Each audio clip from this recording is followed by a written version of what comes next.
down. And there'll be no time for hot meals, hot baths, or hot anything until I start getting that message through to you. We've established our Germans. Incidentally, I like very much the way you brought in Kessler rather quietly, just slipping in, rather than giving a big entrance. You sound like that. I really must protest, Dieter. You've had 2 prisoners transferred from my block to your cells without even so much as informing me. You have surely received the relevant documentation. After the event, yes. But even so, your action, it completely undermines any authority I hold. It was not Overskundle's doing, my Obrant, it was mine. And I shall be personally responsible for all actions concerning the security service from now on. My name is Kessler. I think we've covered the basic ground. I think your title is bloody marvellous, frankly, because I was scared stiff about that whole business of Lisa. Well, that was a stroke of genius, was the title. Stroke of genius, brilliant. Have another drink.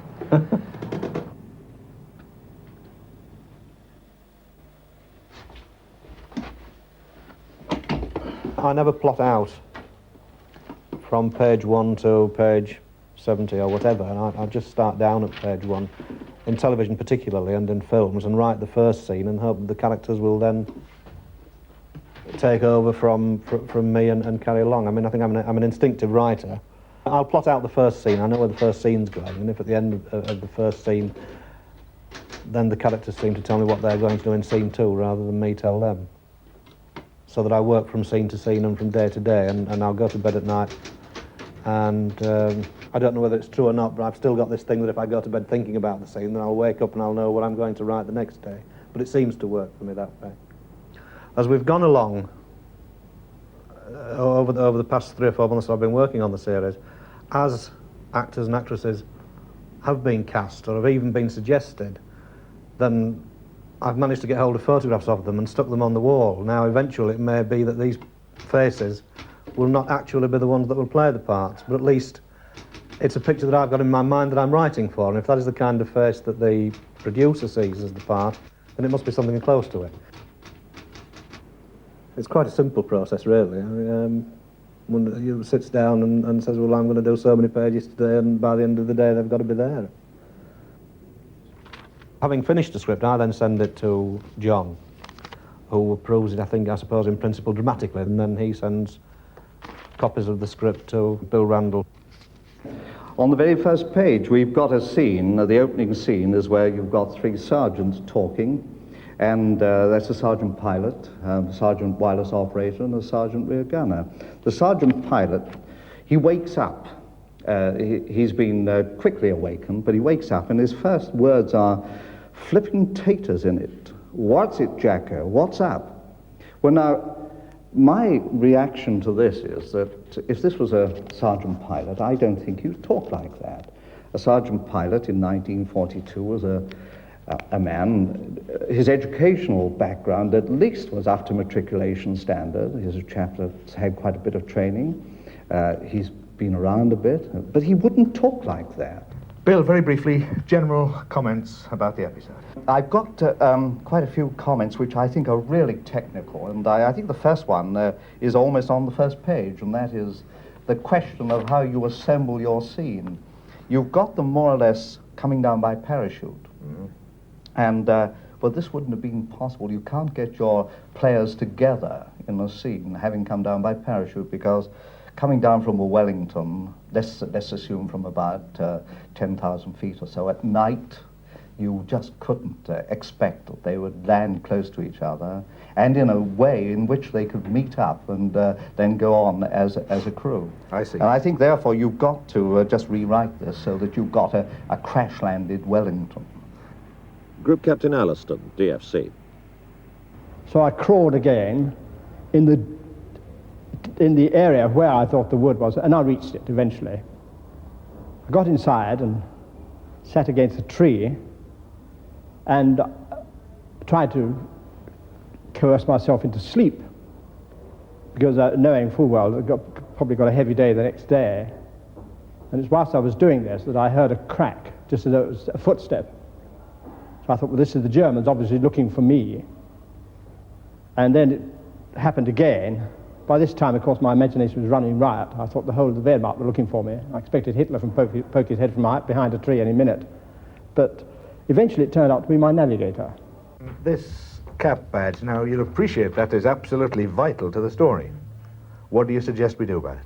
Well, the first point is that I think it's most unlikely that you would expect anybody, having been shot down, to be able to produce a cap badge out of their pocket.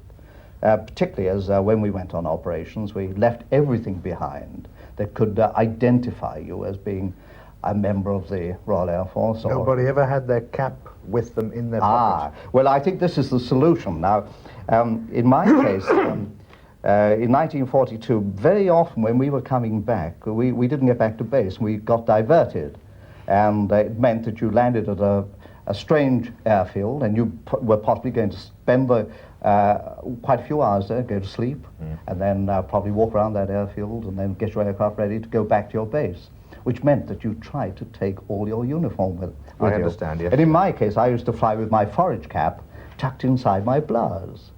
And when I was shot down, I actually had my forage cap inside my blouse. Take this. Show it to your mother. It'll prove who I am when you speak with her.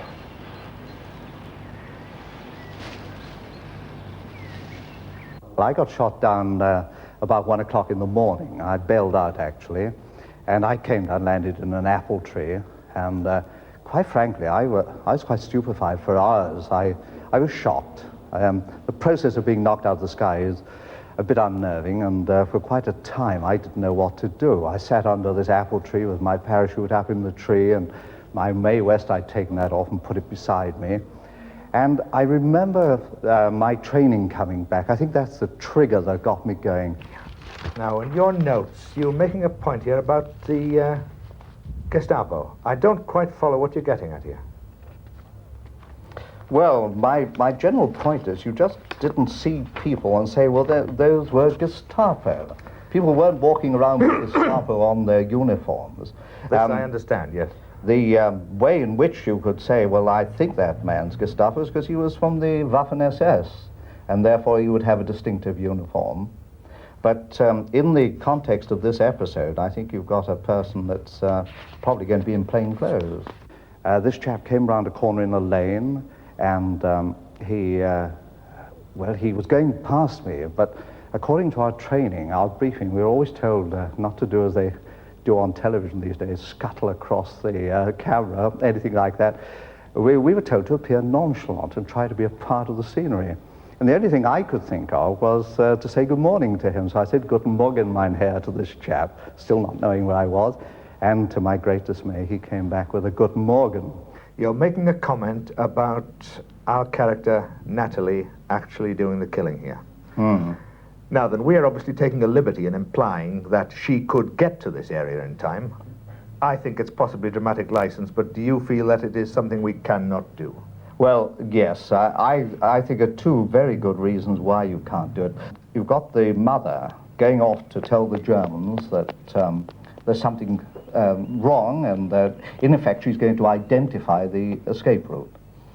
The time that you've got where from the beginning of the scene where she goes off and then you get the message back to Brussels, and for someone to come back from Brussels to, say, Beverloo, it just isn't enough. It couldn't be done. Okay, point taken. I'm sure of that. Who do you suggest would do it then? There's one person who can react very quickly, knowing just how disastrous the consequences are going to be to the line, and that happens to be the headmaster. Yes.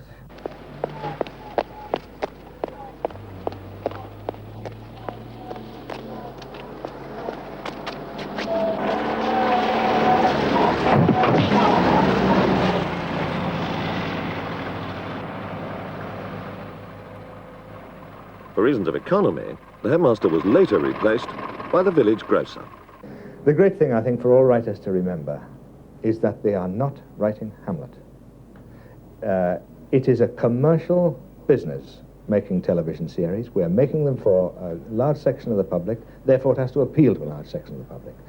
We are making something which has to have, by that very nature, popular appeal. We're not writing for the eggheads.